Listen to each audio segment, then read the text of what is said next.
বন্ধুরা, আজ আমি তোমাদের এক বুদ্ধিমান কচ্ছপের গল্প বলবো। অনেক দিন আগে একটি সুন্দর গ্রাম ছিল। সেই গ্রামের পাশ দিয়ে একটি ছোট নদী বয়ে যেত। নদীতে অনেক রকম মাছ আর অনেক কচ্ছপ থাকত।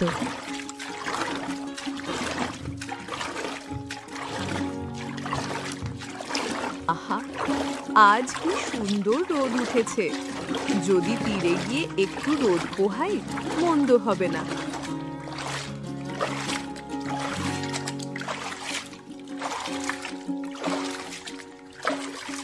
এই জায়গাটা বেশ সুন্দর, চারপাশে কেউ নেই।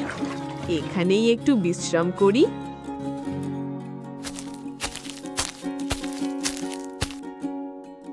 এরপর কচ্ছপ কিছুক্ষণ হাঁটতে হাঁটতে একেবারে তীরের উপরে উঠে গেল।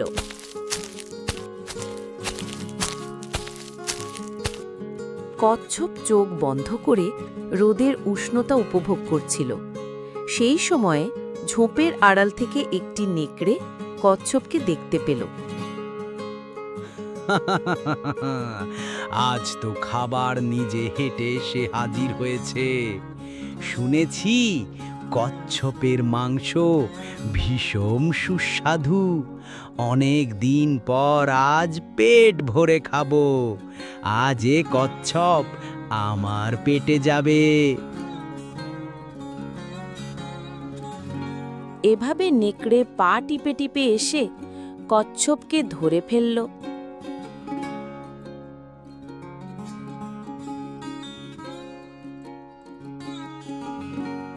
কিন্তু কচ্ছপকে খাওয়ার চেষ্টা করেও পারল না। কচ্ছপের খোলস এত শক্ত ছিল যে নেকড়ে দাঁত বসাতে পারছিল না। তখন কচ্ছপ ভদ্রভাবে নেকড়েকে বলল, তোমার কষ্ট দেখে আমার খুব খারাপ লাগছে। আমি বুঝতে পারছি তুমি খুব ক্ষুধার্ত, তাই আমাকে খেতে চাও।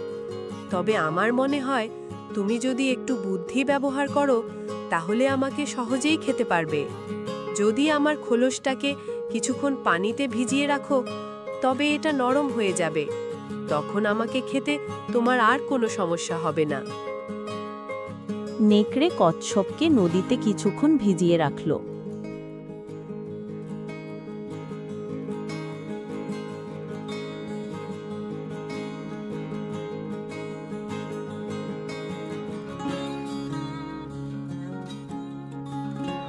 কিরে, তুই কি এখন পানিতে ভিজেছিস? তোর শরীর কি এখন নরম হয়েছে? আরে না ভাই, আমার খোলস যে পরিমাণ শক্ত, তাতে নরম হতে অনেকটা সময় লেগে যাবে। একটু ধৈর্য ধরো না ভাই। এরকম সুস্বাদু মাংস খেতে হলে তো একটু অপেক্ষা করতেই হবে, তাই না? কিন্তু বুদ্ধিমান কচ্ছপ সেই সুযোগে সাঁতার কেটে নদীর মাঝখানে চলে গেল। কি হলো, এবার ধরো দেখি বোকা নেকড়ে।